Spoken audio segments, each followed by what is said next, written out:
मैंने तुम्हारी गर्लफ्रेंड को देखा कल रेस्टोरेंट में, अच्छा, मगर किसी और के साथ। अर्तुल मुझ में इंटरेस्टेड है। अर्तुल साहब बहुत अच्छे इंसान है मॉम।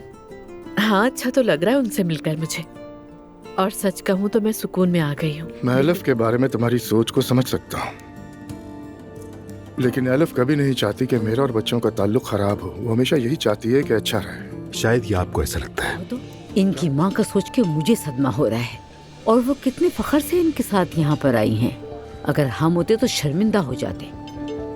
उम्मीद है कि आप जल्द ही सब पर हमले करने और तकलीफ देने के बजाय दोनों तरफ की मुश्किलात को समझने की कोशिश करेंगी। खुद को बात करने की तमीज नहीं है और मुझे समझदारी का लेक्चर दे रही हैं। कहा जाता है कि एक अच्छा चोर घर के मालिक को भी जेर कर लेता है।